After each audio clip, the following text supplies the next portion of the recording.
So welcome. It's a pleasure for this new edition of MYEurope.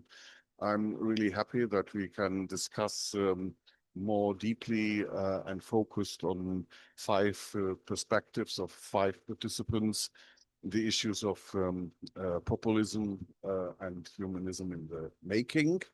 The idea is actually that we listen to the four of the five who are already here to the point that they can explain a bit more what they think about the issue. And I have 4 or 5 questions which will guide us through this. And after an hour or something, then we will open for everybody and everybody joins in. But so we have a moment to focus a bit on the experiences which are sitting here. And I try to have a, let's say, mixed group with different disciplinary fields, different backgrounds, different nationalities. So Christopher from literature studies and from Ireland, Anais from legal and from law studies, and I have Mila from communication studies in Croatia, and Francisca from economics and from Lisbon from my university. And I know that there are some other very interesting nationalities and fields of study in the room, and I hope that we will have the opportunity to let them be spoken as well today. But so let us start with the first round, just acknowledging the topic of our summer school, populism. Anais, you are not only French, you have a multinational background, but you're living and studying here in Lille, and your appreciation of what is going on with populism in France, what would you see the most striking? Well, personally, I would say that there has been a really concerning rise of populism these last few years due to a lot of events that have happened since, I'd say, since the 2010s. But populism was even present in France way before that.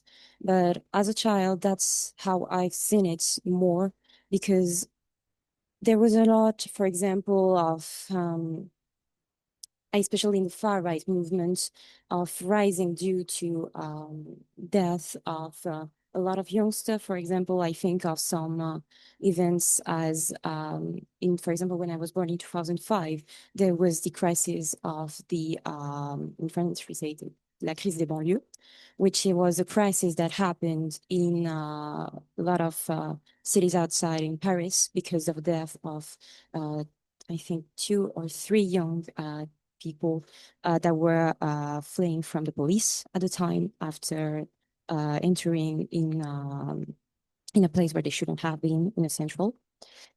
And since then, political parties have been using those kind of events, as this one in 2005 and other ones like the death of the young Naël here in 2023 in France, to use that as a mean to, for example, divide population between religion, ethnicity, nationality, and try to prove to everyone that we are not the same, that we can't live here as a community. And I feel that the most because personally I come from the diaspora of South American people that came here in France, especially Peruvian ones. And I feel really attached to this image that France has laid up to the world as of right now, because we have a responsibility as a developed country towards everyone in the whole world, and also as Europeans, because other ones in other nations that are developing countries are using those radical those ways of thinking, those radical ways of thinking, to use them in their own countries and in order to implement them.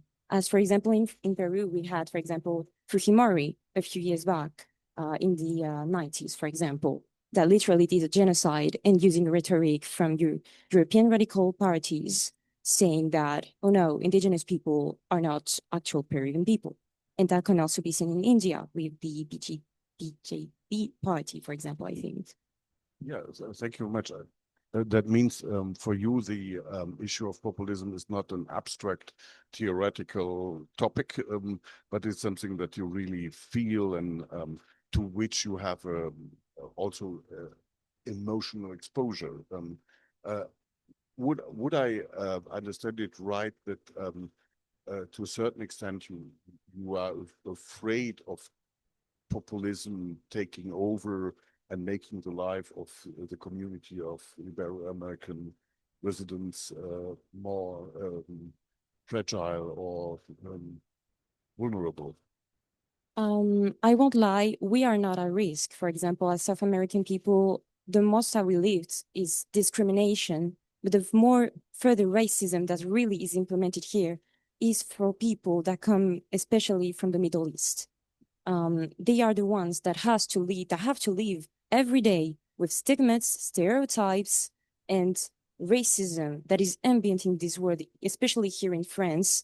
And furthermore, for example, here in the north of France, which a lot of families, especially due to a background that is, for example, from worker backgrounds, and I have also a worker family that have been involved more in far-right parties because not only due to education, but because they are not being able and being led to be politically educated as they should and as they would want to. They are left with less options than others, and more often than they should. Like they prefer to turn to the easy option, and that is not only their fault, though. Like we have to acknowledge that there is more layers to it, and that most of the time it's also problem due to media, for example, in France. And I think in also other European countries, obviously. But yeah, making a good point to say vulnerability and fragility is not only an issue of those who are victims, let's say, of populism, but also among those who assume populism as an easy answer to the challenges on the basis of their own, let's say, fragility or vulnerability.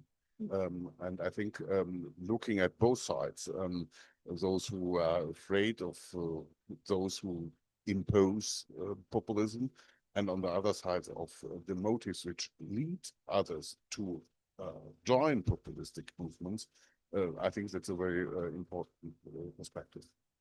Balint, we have heard about your country on Monday already quite frequently as being a country which is said to have a populistic government or leader which is taking populistic politics.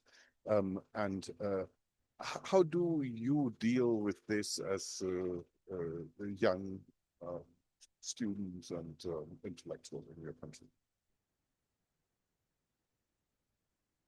Well, in my opinion, the hardest part about this is not to fall into the trap of habit. Because the way I see it is that every single class of people, whether it be age group or intellectual group, aside from university students and young people, they fell for this current government's trap and agenda like, I don't know, 30 years ago. And they've been left there since. It's dramatic to say that a certain class of people and a certain group is like the only hope left for a country, but I believe that it's up to us, like me and my friends at home, basically, like below school, medical school, whatever, the top percent, to try and beat some sense to the whole other country. Because it's a bit concerning what we're seeing at home. Because what we could see a couple of days earlier, day before yesterday, there were no lies detected by me on the PPTs. And coming from that country, it's pretty concerning to see. It is. but I can specify on any topic if we have any question regarding that. But the problem is to see that the country is seen as being governed by a populistic movement, or is it a problem to live in a country where such a movement is in the government? Yeah. Yeah. That would be so. My biggest problem is that it's a never-ending circle. Like the only way you can actually detect that you're living in a populist country is if you're educated. Now, if there's a country that's populistic, its first goal is to like obliterate this very basis of the country. So if you're not educated, you will not be actually seeing what's happening to you, and that's what I see. More and more universities are like sold, given away, and I'd say it's kind of the same size problem what you said, because of course we're, in my opinion, we're part of certain groups as Hungary, EU, whatever. So we get all our funds, we get all our support, we get our prestige from the way others see us, other countries. And we have nothing else but our prestige. And if that's lost, nothing else is gonna happen. Everything starts from there. If we lose our credibility as being good members of these certain groups, good friends of our supposed allies, then what else do we have? We have nothing else. Would it be right, when I read your short bio CV, and you were saying that you are working with Erasmus students coming to Hungary, and that this work with people from other countries and international would be your answer of not being caught up into isolation and into something that you would not like to perform? It certainly helps.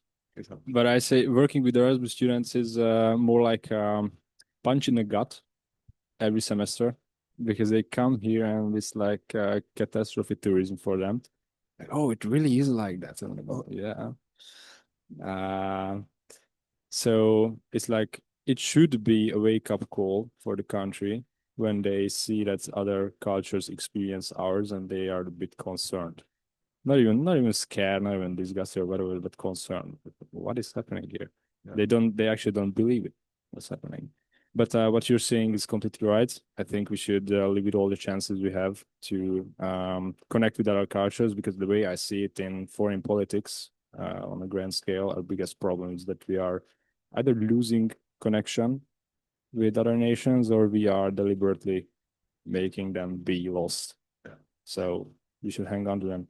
And one effect of our round here could also be to let all of us see what is possible to do, even for just a young law student. But you can do something, and this can actually be a contribution to make things different, as you were saying. Because I imagine, well, Budapest is such a attractive city. It is, I think, after Barcelona, the second city in terms of Erasmus exchange, or at least has been. So there are many young people coming, and they could be ambassadors of something else in both directions. Yeah, and reflecting on you saying that even smaller people like me, just law students, could make a difference. I mean, yeah, we could and we can, and I think my contribution, or the start of my contribution, is stuff like this. Exactly. Like I come to foreign countries and I tell them that no, what you're seeing in the news, that's not Hungary. I am Hungary. There's still, no, that's not everything there is, and it should be. I hope that's a bit of reassurance to the foreign countries, the ones that even care about Hungary, that there's still hope in having an allegiance with that nation. It's not lost. It's just, you know, it's 5 minutes. And this sounds like asking for a lot, but it's asking for the minimum, because Hungary is member of the European Union. You belong to the European family. So if you have to prove that every day something's going wrong with all of us, not only with those who might be responsible for populistic drive or whatever. Yeah, I mean it's always one of the biggest riddles. Like you join a group and you just pick which things you like out of it. Yeah. You pick some that you don't need. That's not how it works. Christopher, there's nothing of these kind of challenges in Ireland, right? Uh, uh, can you repeat the question? Sorry. So that I have not heard about any populistic movement in Ireland, or am I mistaken? I don't think it's as blatantly obvious, perhaps, as it is in Hungary. But we would have populistic movements like the Irish Freedom Party, for example. It's highly racist, highly populistic. It's focused on making Ireland for Ireland. It's very much MAGA for Ireland, I feel. There is we've had riots in the last few years, in the last few weeks, last few months, about anti-immigration.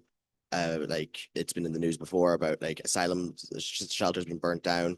So I do feel like there is a populistic movement in certain sense that it's against as we discussed in the classes, it's against minorities or it's against individuals and stuff like that. Threats made to politicians and stuff like that. Threats are always going to be made to politicians. I feel there's always going to be people who are going to want to do harm because they want to do harm.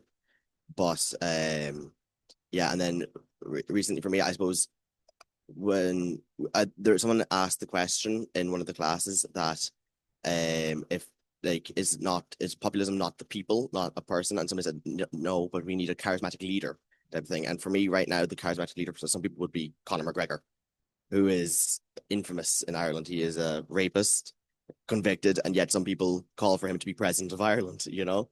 And I feel that is very problematic because it sets a bad representation of our country. He went to the United States on one of our most important holidays, St. Patrick's Day, a national holiday. He went and represented our country in one of our closest allies, I feel, outside of the European Union. So it's shameful for me to see this sort of stuff. So yes, I do think in Ireland we do have populistic movements. It's just perhaps not as explicit as it would be perhaps in Hungary or in other countries that have populistic movements. And from your experience of being afraid or under pressure, you are ashamed of what is going on, and you are taking it very seriously as something that you have to react to. I think that these are all positions that show how much we actually are related to the issue of populism. So, Franziska, in your case, maybe you can say a bit of word on your background from Macau, because this is something that people might not know, and take us a bit out of this limited space that is Europe. Yeah, so just to give a bit of my background, so I was born and raised in Macau, China, and this because it was a ex-colony of Portugal. So it was returned in 1999 to China. And so I always frequented a Portuguese school and Portuguese primary school. So I feel like my identity was very much Portuguese in Macau, or very much related to Portuguese, to the Portuguese identity.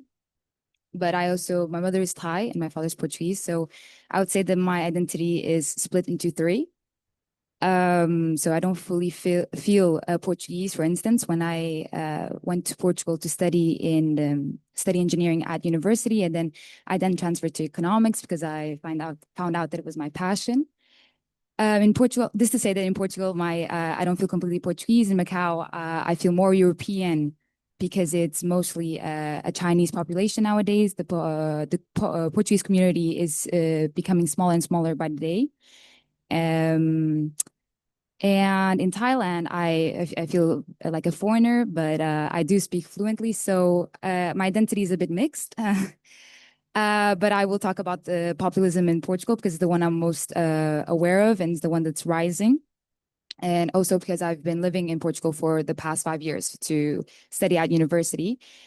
And with the previous elections that we had, I could say that it's a bit worrisome because it has escalated and now it's the second most influential party which is something that, for example, me and my peers never expected. I remember in the day of the elections, we were talking in our group chat and we said, there's no way that the populistic party, that is the extreme right party, would rise. And to give context, of course, the populistic party is called Chega, and there's a lot of, so I would say that it's a lot based on hate. Okay, maybe hate, strong word, as we have said during this course, but it's hate towards minority groups, very anti-immigration. And I think this is also very much, it's like being fed by a growing insecurity that I think we've mentioned today, that the youth feels. And also, I think, so the Portuguese are very, I would say, a very patriotic country, and very patriotic people in general. And André Ventura, the party leader, he pushes a lot the topic of the loss of identity, the loss of national identity. So the existence of a old Portugal that is being ruined or being like tinted by essentially immigrants, which is the minorities that he attacks the most. And I think it's worrisome because in my, so this was something, for instance, that I never experienced in Macau, because Macau, it was funded, or it was, yeah, I would say constructed from multiculturalism. The Portuguese went there and they found what they called like a beach of pescadores, of fishermen, exactly. And they liked it a lot, and they so I wouldn't say it was they didn't colonize it as they colonized, for example, Brazil and the African countries, which was based on violence and slavery. Macau was a bit more peaceful, and I feel like it was rooted in this diversity. And then I come to Portugal, and it's the first time I'm voting, and I am shocked by the situation that I find. Yeah. And the leader of the Populist Party has no idea how diverse identities can be, like yours, speaking of the Portuguese identity, and taking into account that the proper history of the country is a history of expanding and making relations with other cultures. And what you said about on Macau, that it had a different colonial history, and that is a good example of that colonial history is always made of two parts, right, or two sides. And the Chinese would never have allowed what other peoples were submitted by violence to accept. So that's a completely different case, and that's what we still have or had until 1999. So Mila, your story is also between different cultures and nations, but your story is also, you told me, a bit shaped by the experience of war. Can you say something on that issue? Sure. How to live with or after a war? So, okay, I was born in 2003, so I didn't experience homeland war. It happened in the beginning of the 90s. As you know, it was former Yugoslavia, and there was an aggression from Serbia towards Croatia, Bosnia and Herzegovina, Slovenia, etc. To be honest, I already before this panel, I felt my answer is going to be quite different from the Western countries, because we are a quite young country. So we actually have our own independence for a little bit more than 30 years, which is quite weird, you know. So yeah, we were always under someone else. Would it be Italians, Germans, Turkish people? So it was always under someone else. So true independence we have from 91, where there was still war. So as we mentioned in our talk, how is it like to live in a country after the war? So as I think Barbara's family, and as my own and many our friends' families in Croatia, some of our family members were in war. So I have a father who was in war for 3-4 years. whilst also married with my mom and my sister and a brother being on a way. So it is tough. So I only know the stories. I think also in Croatia, we feel a lot connected with our homeland. I think you can also see that by football, by sports, by sea. We are super proud of it. And we even have a sentence, we are such a small country, but we do such a big things. And I think sometimes we so badly want to be recognized in the world because, we fight our own way. So yeah, there's a strong love towards the family, of course, but homeland, Croatia. To live after the war, it's tough. I think I don't think Croatia fully recovered, even from economics, from people who moved away. Currently, we have 3.8 million people living in Croatia. So when I was in elementary school, it was 4.6 million. So some of your cities, capital cities, have more, which is like Paris has, like, guess 4 or 5 million people. So it's like one Paris, it's even more populated than my whole country. So war really hurt our country, our population. Lots of families, lots of young people went away and they stayed there. We have now just a little bit of people coming back. But unfortunately, even after the war, the moving away from the country didn't stop. So demographic is our biggest problem, I would say, in Croatia that we have been fighting since Croatia exists. And I think politicians are aware of it, but not aware enough to change anything. So they just started now doing something, but it's on a local level. So like the mayor of a city decides to give a mother that gave birth, I don't know, 1 year of something or more payment or discount on this and that. But it certainly isn't enough to recover a full country and give back a few million Croats back, right?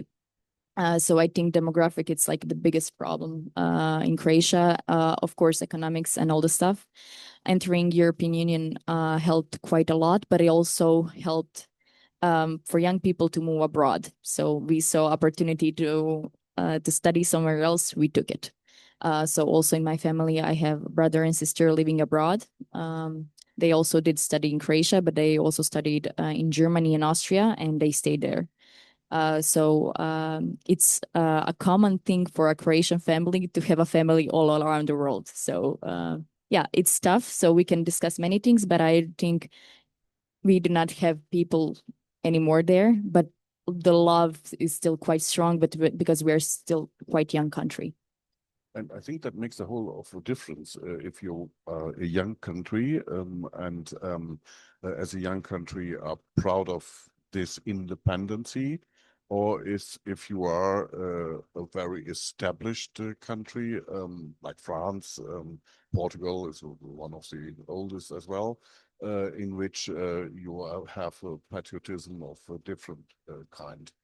I wanted to stay for a second on another topic. Well, and in your case, just to advance this as well, in your case, the experience of a former organization, Yugoslavia, and its elimination from the reality and the integration into a new reality is something which also impacts on the today's situation of the countries.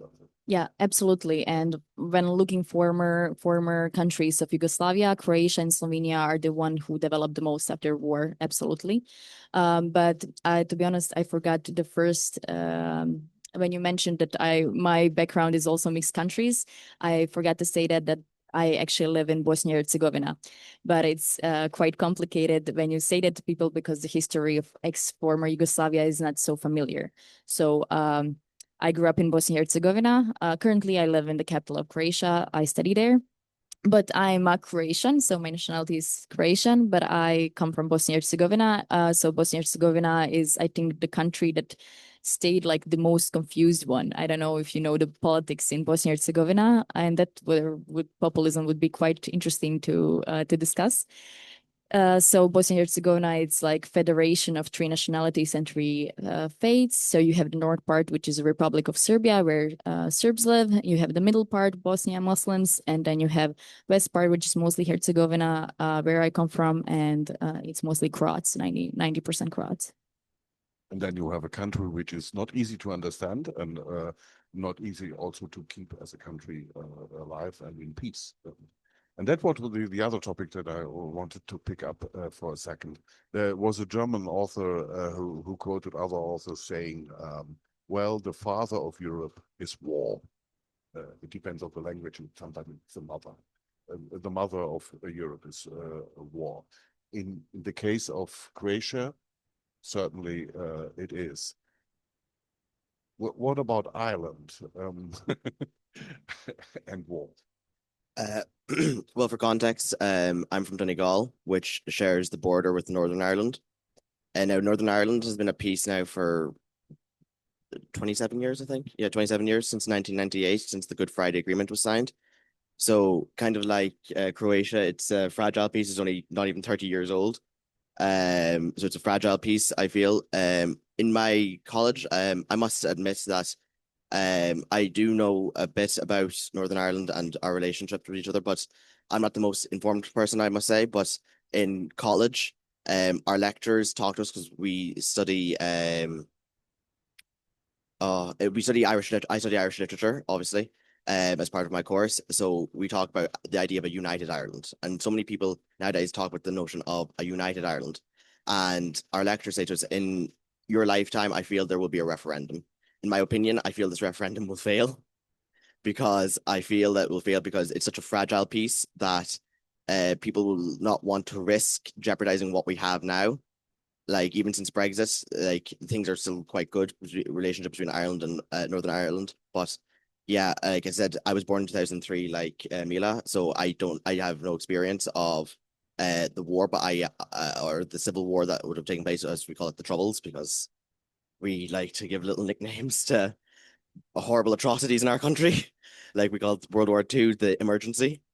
So I feel the aftermath of civil war in Northern Ireland and having beside it, my parents aren't from Donegal, they are from the south of the country.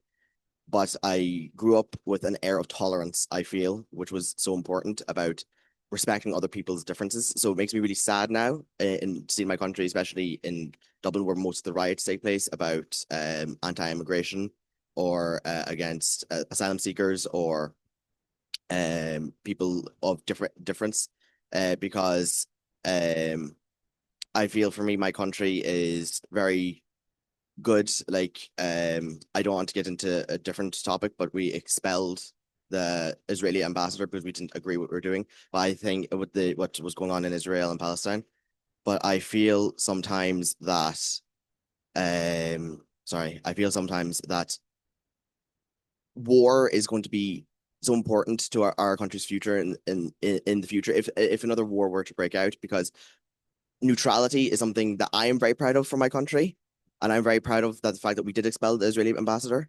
But at the same time, I feel when it comes to war, we are either neutral or we are not neutral. And I feel by expelling the Israeli ambassador, we are taking a stance. Like, for example, after the Second World War, our president gave his condolences to the German ambassador after Hitler had died. And that was important. I don't like, no one agrees with it, but it was important because we said we are neutral, we are out of this.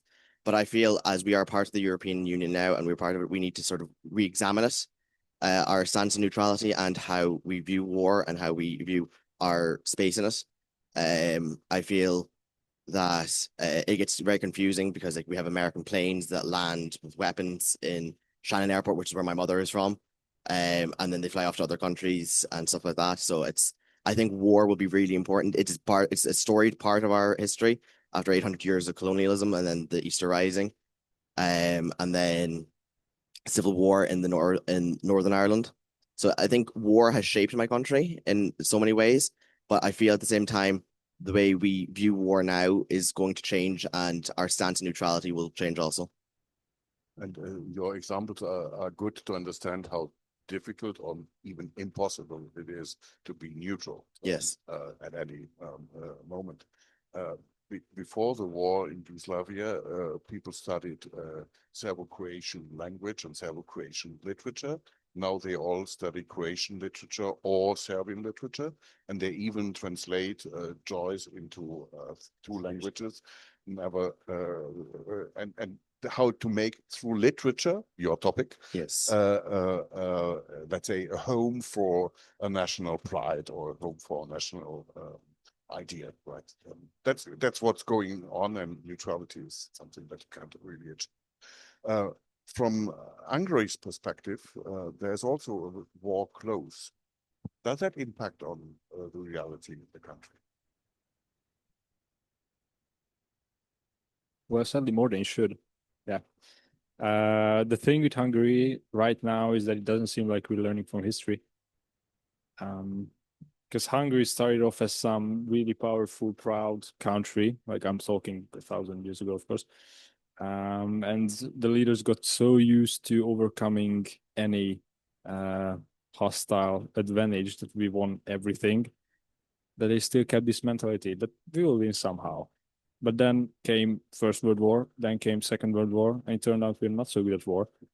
And we're always relying on somebody to defend us, and then occupy us, and then we do what they say. And the leading politicians, when they were in wartime, they all faced the same problem. Like, which way? Is it west or east? Which one do we choose? And now, of course, here in the middle of France, it's easy to say, oh, of course, you're in EU, you're in NATO, of course, you choose that. Yeah, but look at where the country is. And so even in the Second World War, they face the same problem. And right now, our prime minister is facing the same problem.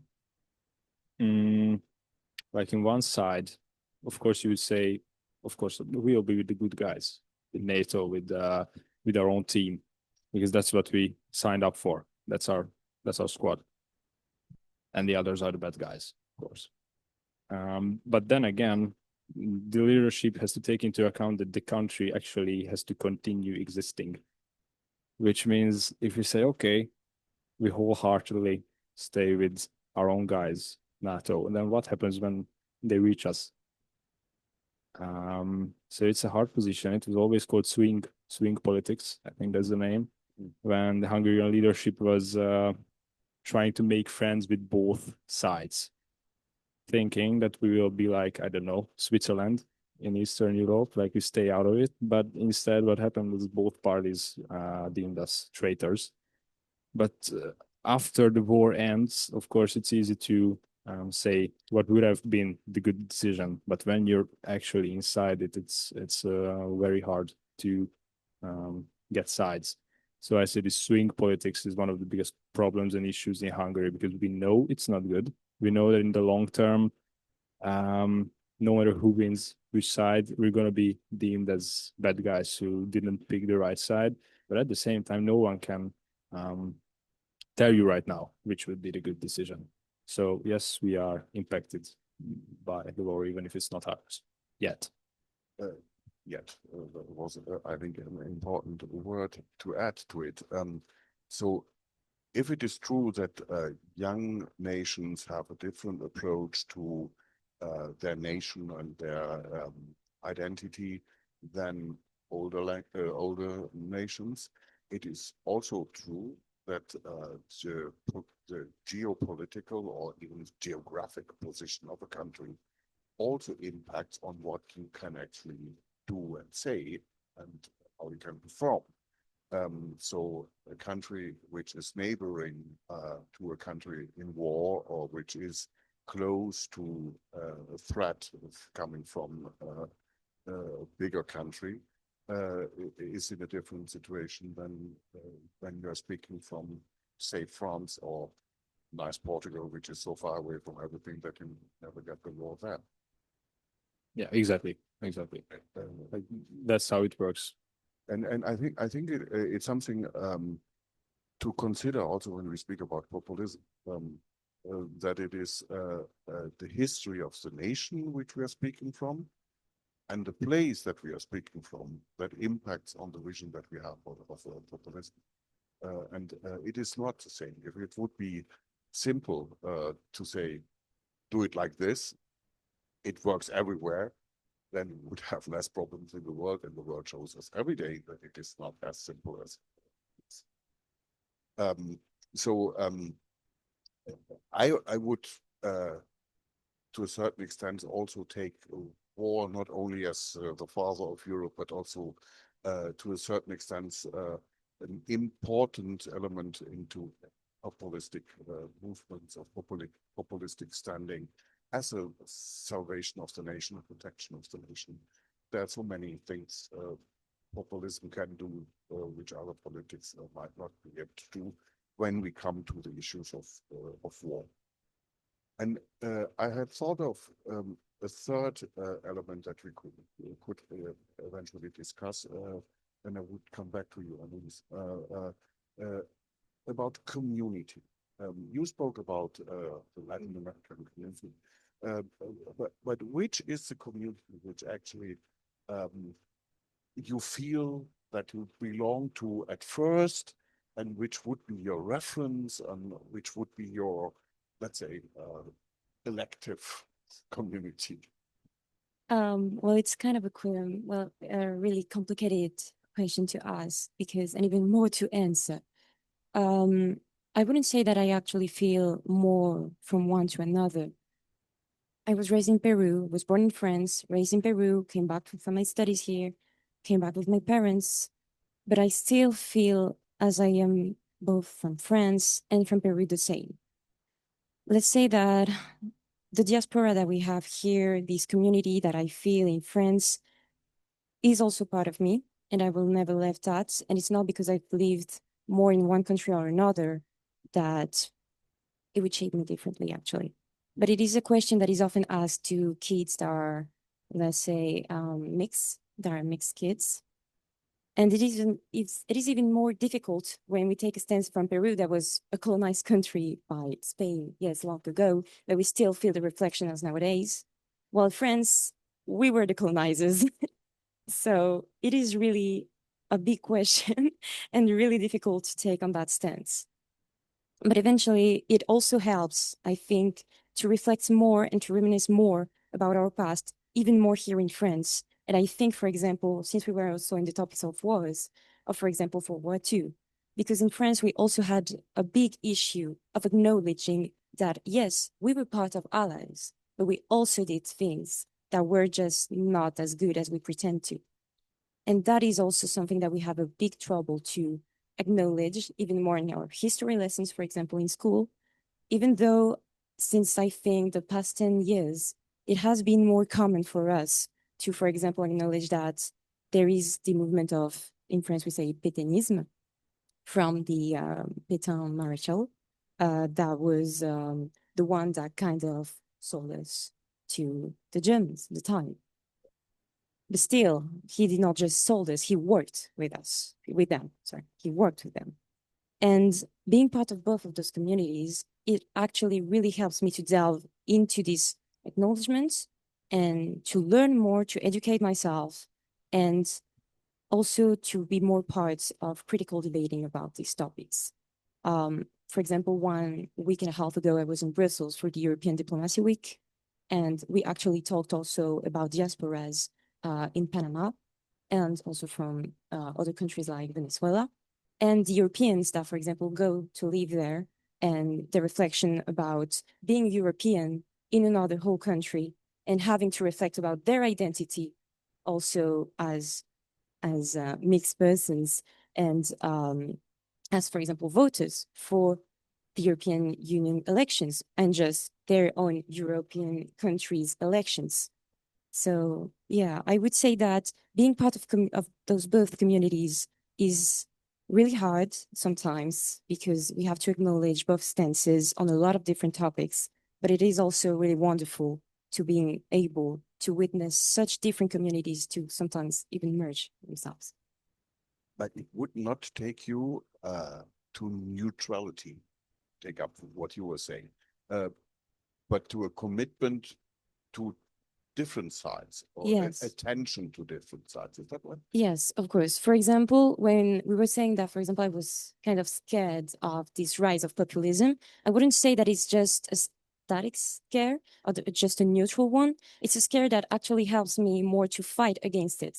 I mean, France is literally the country of revolution. We're known for it. We do revolution, we do protests all the time. So there's a lot of strikes in our country, but we're proud of it. And it is also acknowledgement of what we can do as the people, that we don't have to always just rely on governments and politics to just help us. We can all do it, and we all have a will, and we should all be involved in those. So I wouldn't say that as mixed people, we have a chance to be even neutral. I think even more that mixed people are more inclined, no matter what our background is, to be more involved in politics. I like this idea of the mixed people, Franziska. Would that be a term that you would accept for you as a mixed person? Yes, I accept the term. Yes, all my life I've heard this term, and I've also I'd say that how do I say in English? I conviver. I live with. Or yeah, so in Macau, most people that I lived with, or my friends, my peers, they were mostly mixed. Because as I said, it was a colony of Portugal, but it was also brought up on multiculturalism. So all my friends were either Chinese Portuguese, Philippines Portuguese, Thai Portuguese, as I am. And we also had a lot of people from the countries PALOP, so the ex-colonies of Portugal in Africa. So I'd say I was also always in a very diverse environment. And I always saw diversity as something good, not something bad, like it's being promoted in Portugal, for instance. And so, yes, I'd say because of my background of being diverse and of the diversity of socializing with all these people from different countries, going then to Portugal and understanding that this is seen as something bad, or there's so much racism against specific groups of people, it was quite shocking, because in Macau there was none of that. And Macau is it's a very stable city, and I grew up in great conditions. Both my parents went to Macau in looking for better conditions and looking for more opportunities, and to see these people being discriminated in Portugal for looking for better conditions is really heartbreaking, I'd say. I completely understand what you both are saying, though I'm not very happy about the term mixed or the term diverse, as you were. Diverse, yeah. And then there's another term like hybrid or. And I think that you're completely right in describing the phenomenon as such. It's not the question, but I think those of you also show that it is not of just being diverse, but diverse in a very concrete sense. So which experiences come in? So in your case, you made a good, very interesting point. So on the one hand, I'm French and a colonizer, and on the other hand, I'm Peruvian and I'm colonized, and I think the concreteness of each mixture or diversity makes it interesting, or more, let's say, an argument even. So the general problem when you then face racism, which does not have any differentiation at all, then you are, of course, in need of having such kind of words as well. Community Ireland. I will provoke you. Okay. So that's okay. You're all very good Catholics. Oh no.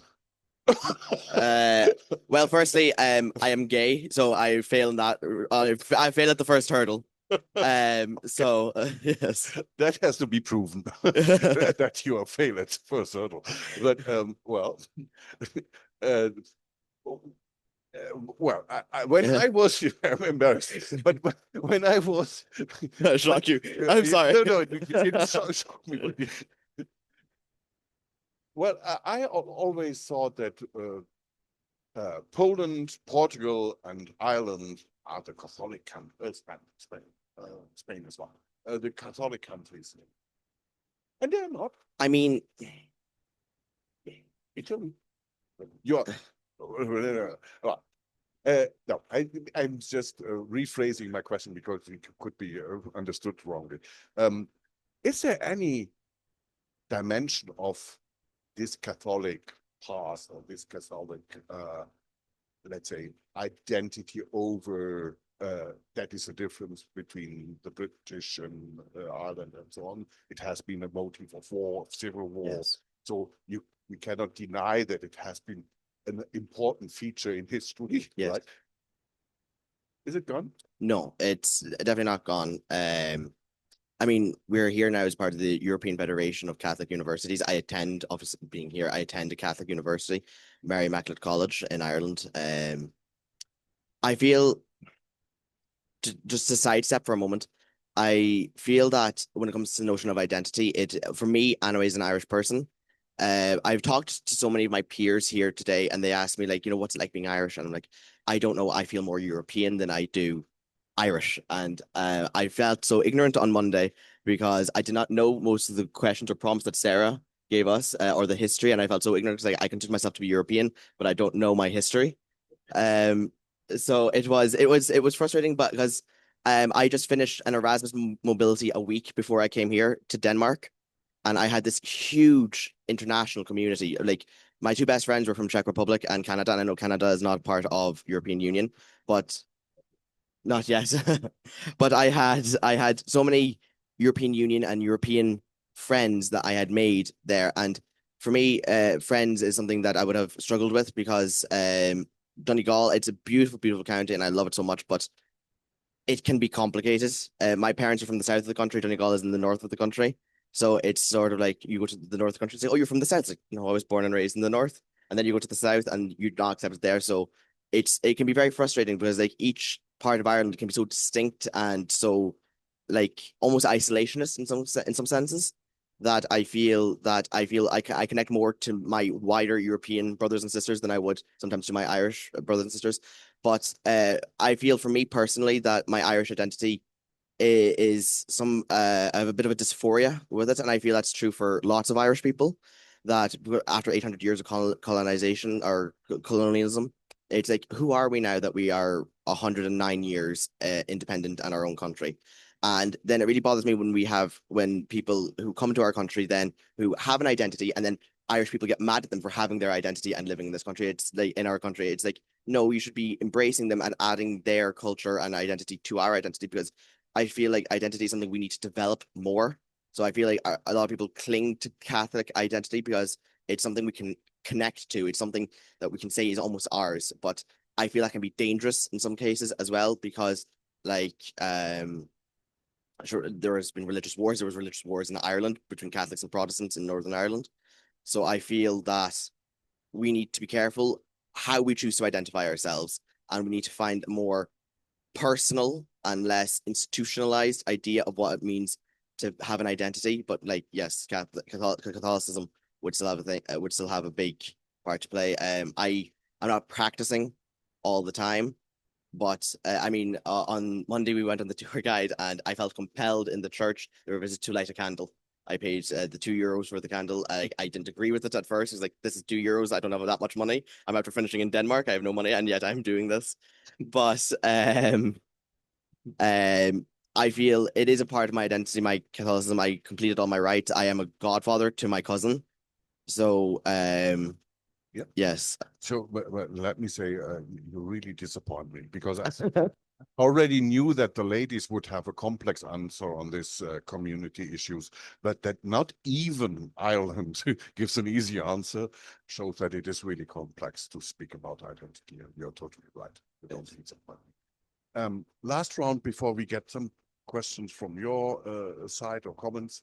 A very short comment on the discipline that you have chosen for your academic training and how this relates to the challenge of populism, let's say. Maybe we can start again with Ballant law. Ooh. Well, quite literally, I'd say if I become a lawyer of any sort, then it will be in my and my colleagues' hands to reverse what needs to be reversed and continue what needs to be continued. So in this fight an issue of becoming a real part of the European Union, which I think is priority, I would like to have a task of my own, and I'd like to do what I can do.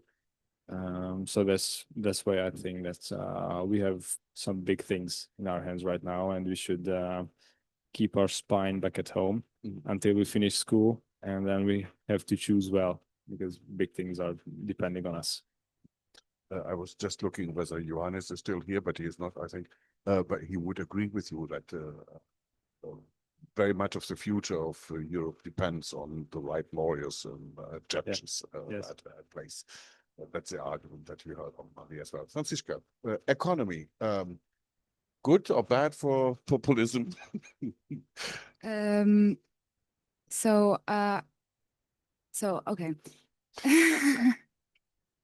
Okay, because I interpreted differently the question.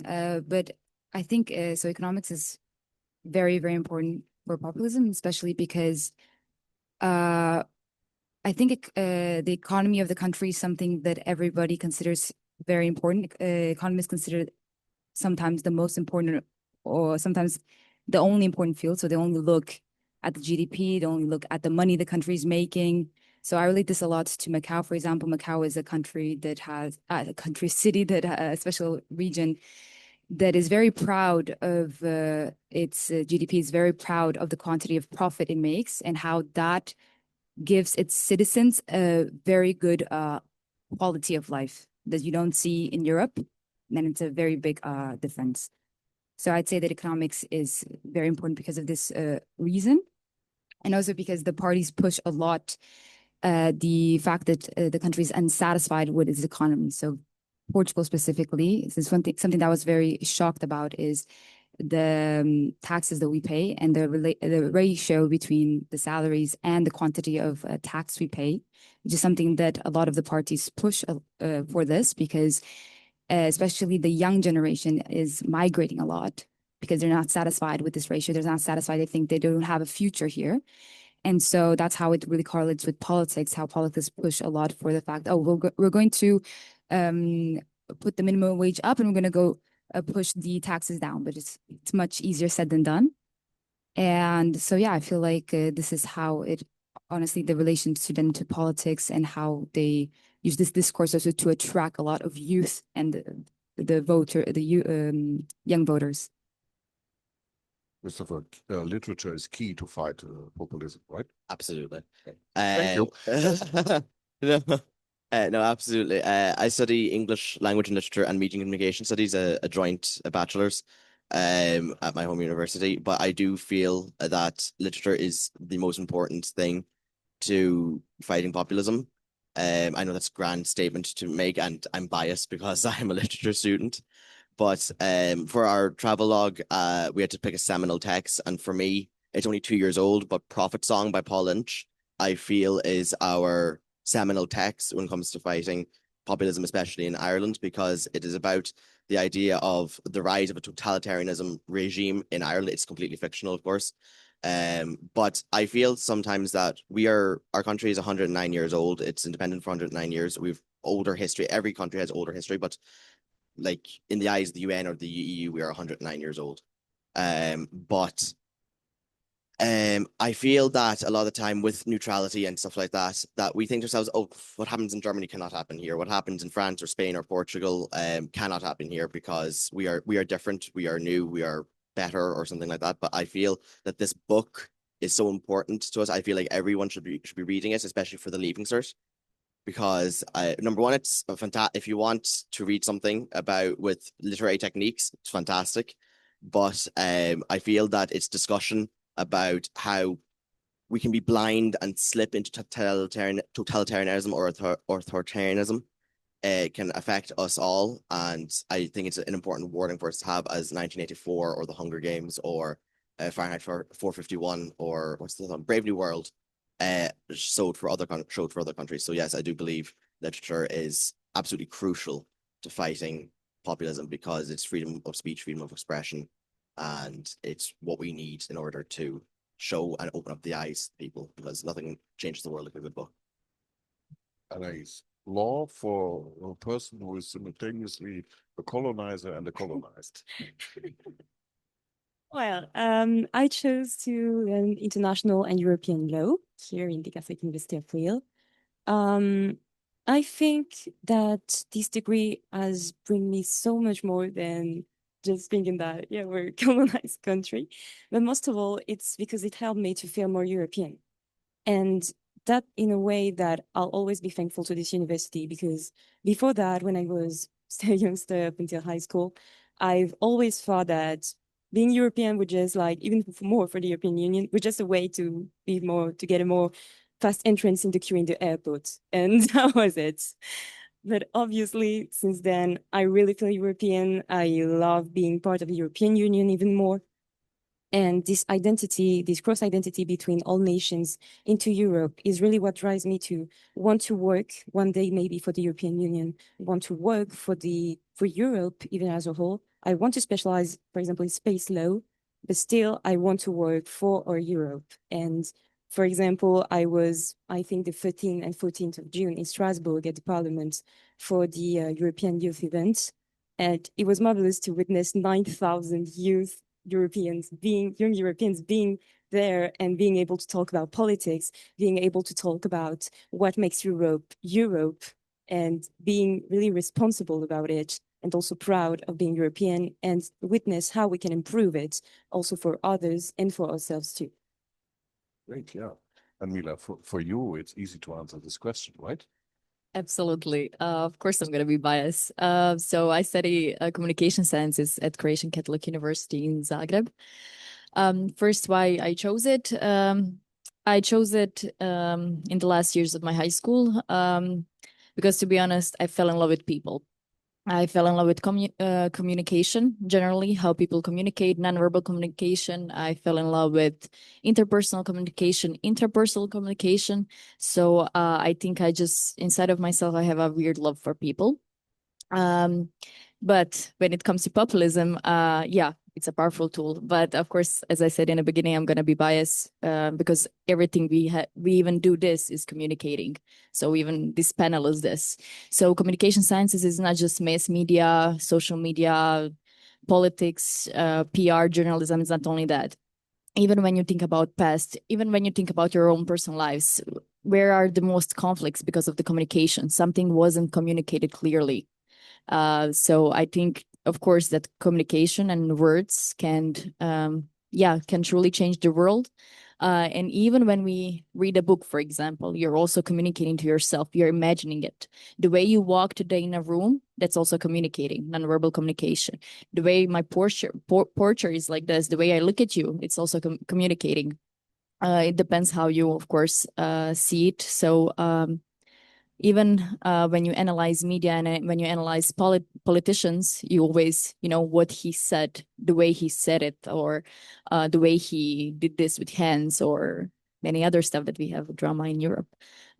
So yeah, I do believe that it's a powerful tool, and the way, the better we learn to communicate, and we should also learn why we communicate. That's also really important, and to see why we communicate what we want to communicate. Why is it important to me to communicate that? So I think it can be a really, really powerful tool for populism, and to fight it and to use their words, because populists also use theirs. So no doubt you all chose the right topic to study because you are defending it so well and so well suited into the context that we are discussing here. Now, I would really be interested to have questions or comments from your side. Any volunteer for the second question? You go, yeah.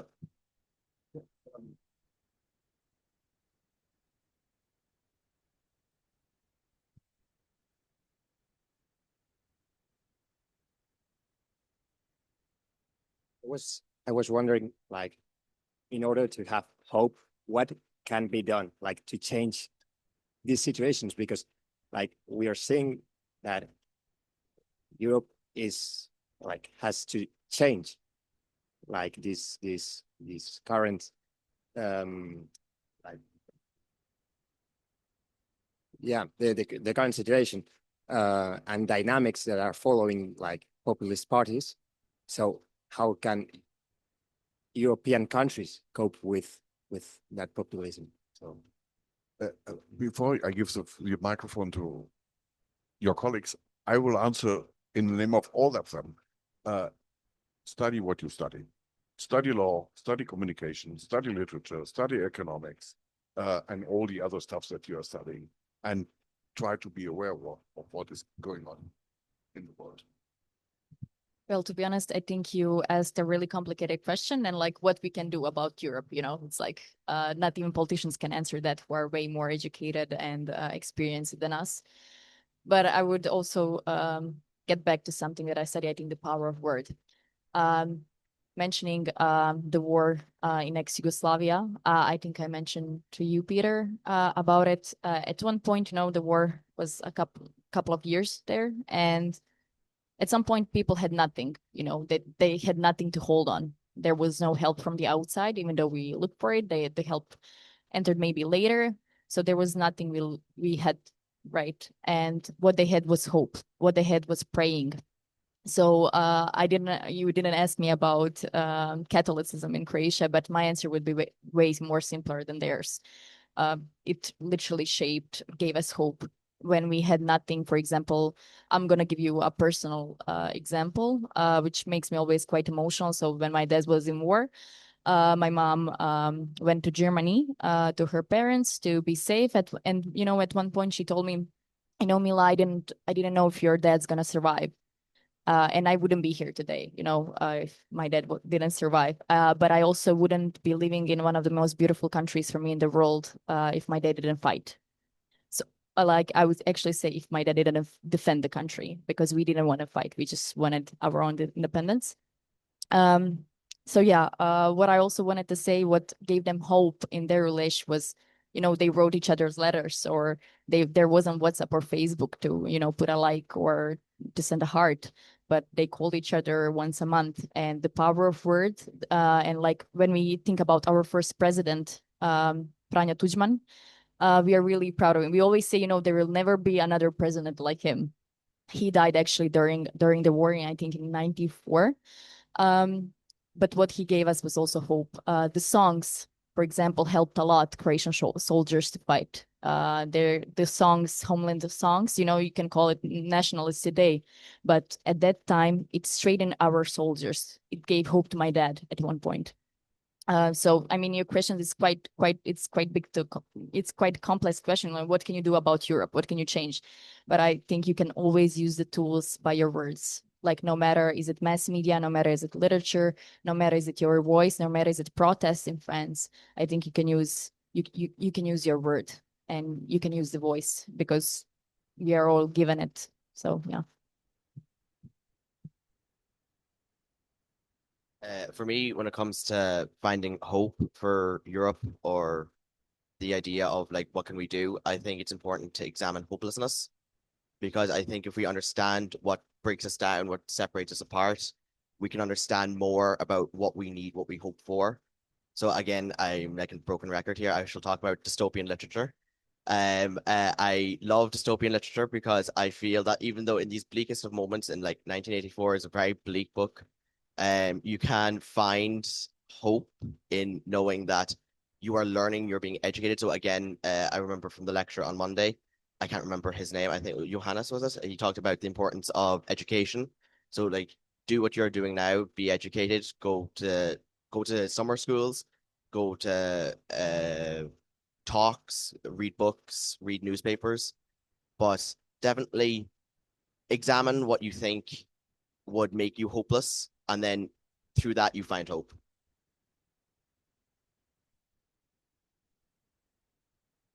Okay. So these answers were really good. I'm gonna reinforce, because for me, what would give hope and to fight populism would be basically to fight also, I would say, misinformation, because usually the populist parties spread a lot of misinformation. And this is something that I don't think comes easily because not everybody has an education, not everybody went to university. And so not everybody goes up with the same opportunities and the same circumstances. And I'd also say inform yourself, but also to inform others, because something that has helped me a lot was, for example, I think the name of this is Peer Effect. I had a friend. This was very well informed, very passionate, and very proactive in Erasmus. And I think, honestly, I enrolled in this and I'm here today because of her, because she really inspired me. Every day I was learning something new about Portugal because she's Portuguese and she was born and raised in Portugal. I've lived there for 5 years. And so I don't grasp the political situation as well as she does. And listening to her really opened my eyes. And I thought, wow, I can't just stick to economics. I can't just stick to what I'm studying. I really need to grasp deeply what's happening around me. So don't study only for yourselves, but also share that information with others, because who knows, you'll be the next Lunord. So her name was Lunord, and she was great for me, and you'll be the next one.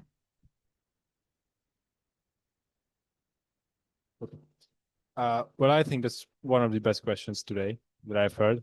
And I can say the only way you can change Europe is you start by your own home. And the reason why I say that, because we're talking about 27 countries at least for now. The solution to one country's issue would deepen the problems of another. If we use the same solution methods for whole of Europe, you cannot do that. Like, we have all different problems. I can speak of my own country. In Hungary, the problem is that the masses are not educated. Okay. In, I don't know, Greece, they never have money. That's another problem. In France, I cannot talk about France, but I know France, Spain, for example, your problem is more like you're the big ones in Europe. You have to be the example. You're one of the biggest powers in Europe. Like, in the middle of France, they cannot possibly know how it feels like to be in Hungary in between two big powers and in between, I don't know, a war. So they cannot exactly tell us a solution. And little Hungary can never really have a say in how to govern 27 countries and the whole union. Like, first, I would say each country and their leaders have to kind of look into the mirror and admit their own faults and lackings, because they're the only ones who can solve their own country's problems, because it's cultural and nobody can solve it for them. So you have to start one by one, and then the changes will come. What I would also add is something that actually reflects all your points of view on the subject, but to not think that you're alone on this one, and to never think that you can't find like friends or allies, for example, in clubs, in advocacy, in young advocacy, for example, and to be involved in everything that you can be involved in. For example, I think in the time of the Strasbourg Parliament in which I went, because they informed us, for example, that this year they are starting to try with the Parliament to implement in all the committees a young advocacy voice for them. So there's already ones existing in some committees, but now they're trying in the European Union to implement them in all committees. So, for example, that is a starter, and we can all try by one. We can all try at our own pace, by some club, by some organization in our university, and then trying to go further and further and further. When I went there, I saw communities that did, for example, for the Esperanto language, some that did for that were from, for example, from Varsovia in Poland, and that were talking about their own way to deal, for example, with the SGM communities, and to try to make, for example, some partnerships with them in order to implement young advocacy there. So we are not alone on this, and this is also a big problem, for example, because I've seen countless of people, of youngster, if more people, for example, that are, for example, 13 years old, that want to do something, that want to be involved in Europe and in the European Union, but I can't, or that they think that they can't, but they can. They actually can do something, and we can all do something on it. Here I come again. So yeah, I actually want to add something to a colleague from Hungary that he said you can start from your own home. I think that was really beautiful, because I don't think I agree that not everyone has a chance to get educated, or maybe they choose not to. And that's also fine, and we are free human beings. There are people who will choose not to go to universities or read books or something, even though I would highly recommend that. But yeah, but I could say sometimes if the best thing you can give is from your own home to your own family to feel them, I think that's also a big deal. Sometimes you cannot, as a person, change the world globally. You can change it on a local thing, and if you can change it like in your family, if you can start by changing yourself, that's a pretty much big deal. It's really hard to change yourself, right? Like imagine like getting up every day at 7. It's really hard. You tried 2 times and then you failed. So imagine like changing the people. So it's quite hard, right?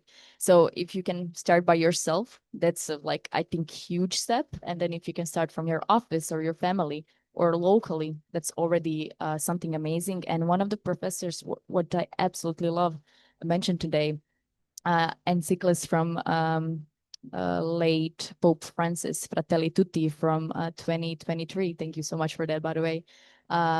The translation is "We are all brothers and sisters," right? I read it a couple of months ago, and he talks about the communication and how we have to realize you have to feel the other. You have to feel the communication. We have to communicate like we are literally brothers and sisters, and that's absolutely amazing. So if you can feel it from yourself, and like you can literally do it in a small steps. Small steps are usually the biggest ones. So like, yeah, to be honest, I don't know how much protests can make the difference, because if I'm just like yelling on the street, but if I, go with my sister and do something voluntarily, like, or clean up the street or help other people, we chose a Saturday, let's go volunteering a Saturday, that is changing the world. That's what I truly believe in personally. You are also good students. So you picked up Michael's last slides, subsidiarity, that you start where you can do something and do not wait for the higher instance to solve it. The integral development, which asks for the whole person, the common good that you want to achieve. So you were just repeating Michael's last slide to show that you have been attentive in his class. There's another question. But I really want to felicitate this panel because there is so much leadership, so much power. It's so energetic to hear you guys also from the other side as a professor. I mean, this gives so much, envie, I would say in France, so much, desire to do our job, because I mean, these are amazing results, also in say this kind of exchanges. And I also, a little reflection was, probably identity was one of the questions, and really made me think how we always have to work it. I mean, talk in plural in reality when you talk about, it's always identities, even if you never move outside of your home country. I mean, we always have sometimes also contradictory identities. They can clash against each other. And this is so much also powerful when we are Europeans. And this is always, these other layers of identities that, we can add as this kind of wonderful mixture, or, how we want to call it. Perhaps, I mean, considering all this great power that I see in all of you, I would be curious to see how you imagine yourself in the next 20 years. Probably this would be my question. And that's a good opportunity to have a last round. If there is no urgent question, there's one urgent question. We take the urgent question, and then we have another round, and you speak about the next 20 years. You have talked about the fact that Be Aware help us to to fight and have an impact against populism. And it's true that we heard a lot that knowledge is a key to raise awareness and fight against populism. But we also see lately the boundaries of knowledge. And for example, at Lille, we have some 2 students who study political sciences who have done a Nazi salute, whereas they particularly know the history of the Nazis and what crimes that come with. So I was wondering what your opinions about the knowledge, because as a student who believe in the power of words, knowledge, and stuff like that, I'm a little bit disappointed and afraid also to see that, yeah, it's not a superpower. May I just ask, so you were referring to students who have the knowledge and nevertheless go ahead with Nazi propaganda, or did I get it wrong?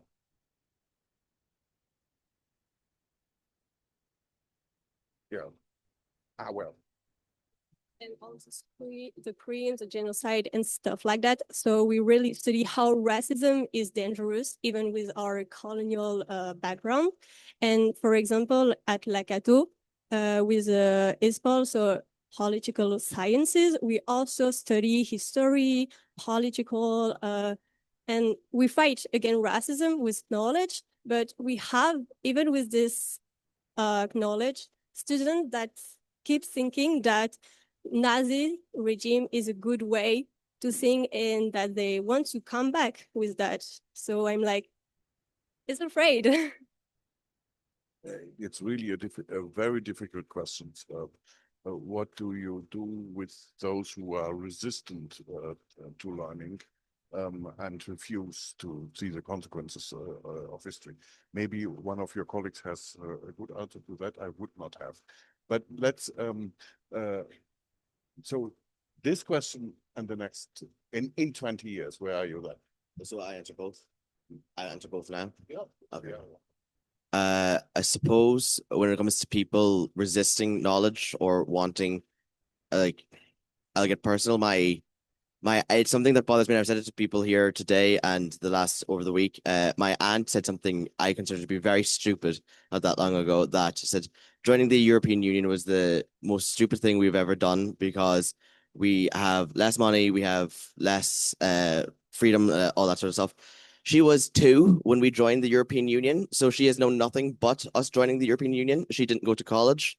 So I feel that her attitude is just wrong because she doesn't have the knowledge to do it. So I think sometimes if people are resistant to knowledge, all you can do is fortify yourself more with the knowledge that you can learn and find the people that want that knowledge too and be loud about it, I suppose is what I would say in response to that, because people who choose not to listen to knowledge or want to be blind to things or deaf to things are going to be that way regardless. So all you can do is try and increase your own knowledge and be loud about it, as I said. So yeah.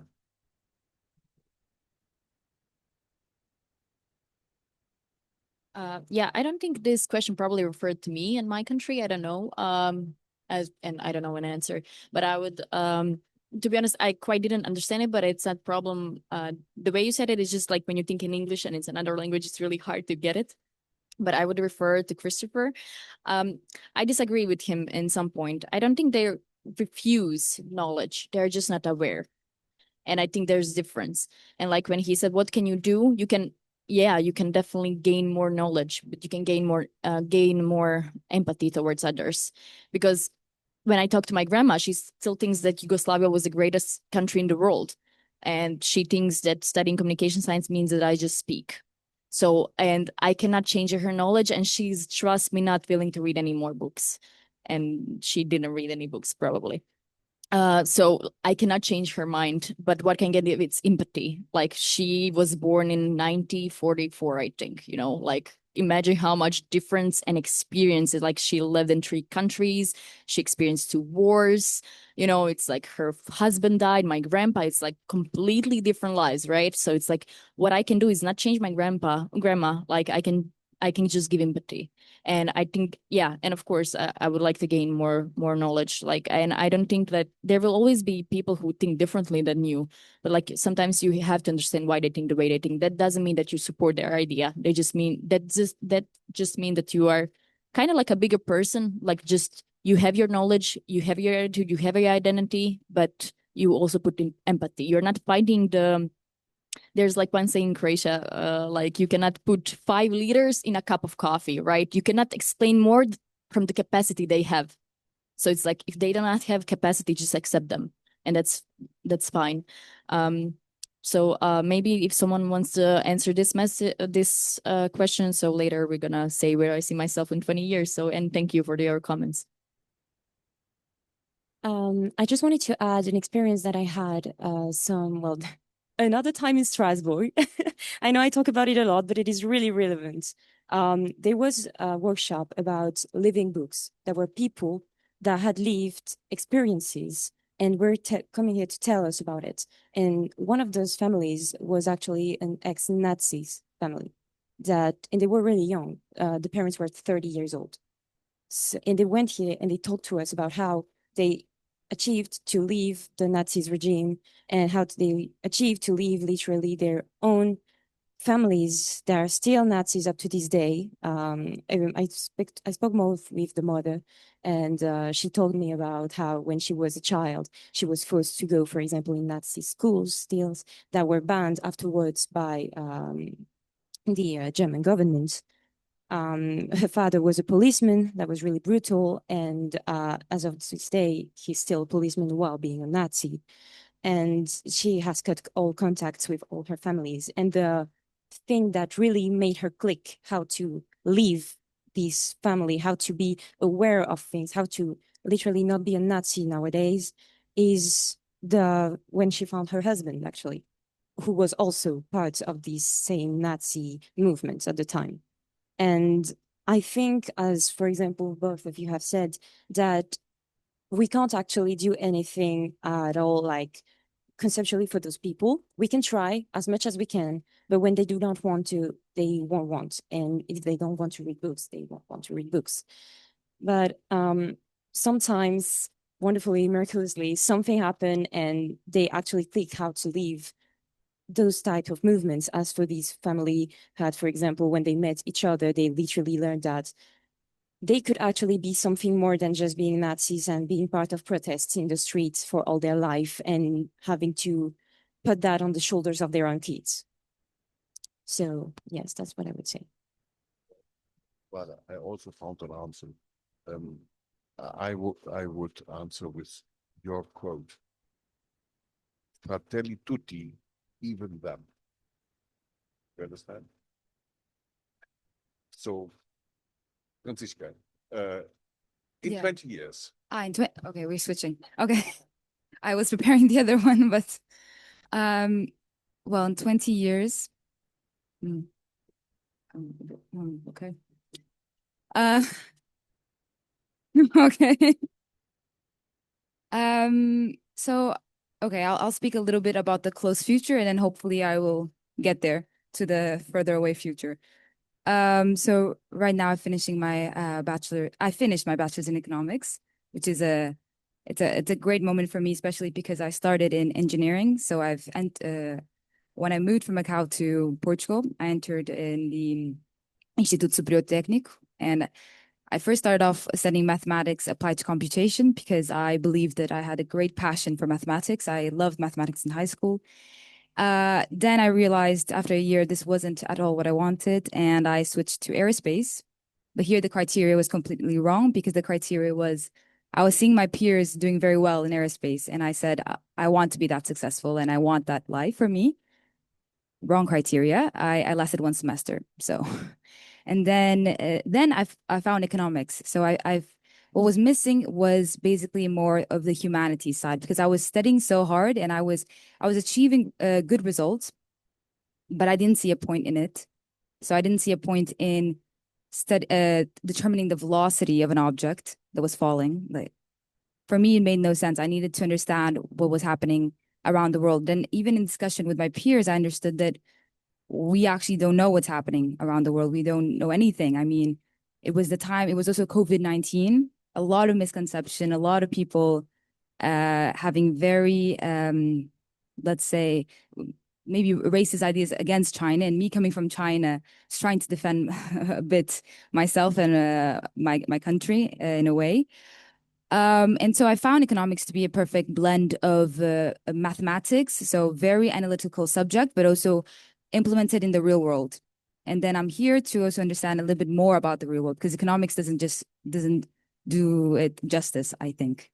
It's a very mathematic subject as well. So it was specifically in this semester, I had a course in public economics. It mixed politics with mathematics, which I loved. I thought I was terrible in politics until I had this teacher. He was great.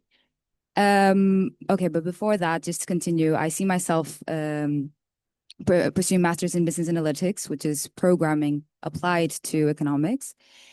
And this because I think it's very important for you to know how to program. So it's in the economics papers that actually study so they compare, for example, the situations of impoverished countries, which I think is where I want to go. I don't want to, I'm not very leaning into the corporate world, but it's not enough for me just to know how GDP works. That's important. I need to know how to program. So this is why I'm taking this course. I need to know how to pick up the variables and work them to take concrete conclusions about the quality of life, other variables, etc.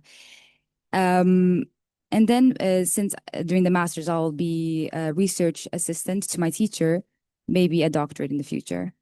And then I'll finish that. And then, well, I'm not sure if this is not 20 years, but this is my answer. Balint, you have the last word about 20 years from now. Okay.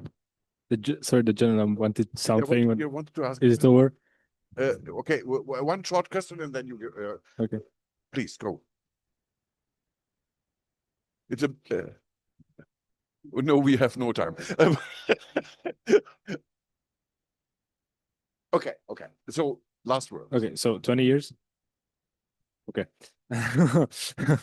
Okay, so in the near future, I'd like to at least know what I would like, because my tactic when I came to law school was to experience as many things as possible. Among many other things, that's the reason why I was probably selected for this course, because my CV is a bit colorful, because I did everything I could do, like 3-4 types of student organizations and teaching at school and music, everything, which is kind of good if you're a multifunctional person doing many things. But after a while, you have to choose something, because otherwise you would be like defeated by some people who chose one thing and became experts on that. Right now, I'm interested in criminal law, but I'd like to export myself internationally.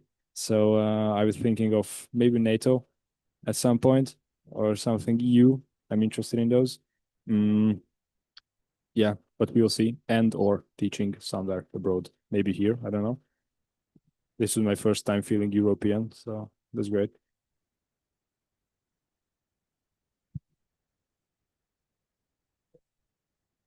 So where I see myself 20 years. So firstly, I would say I like extreme sports, so I see myself first alive.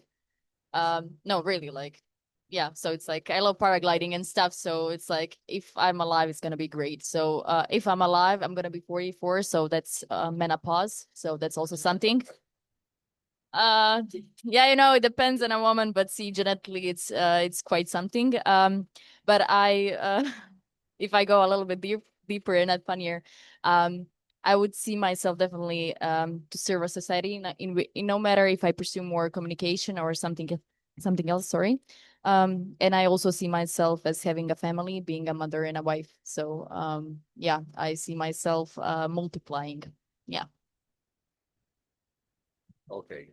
Thank you, Mila. Thank you, Anais, Christopher, Franziska, and Balint. And it was really amazing to talk with you. Thank you very much.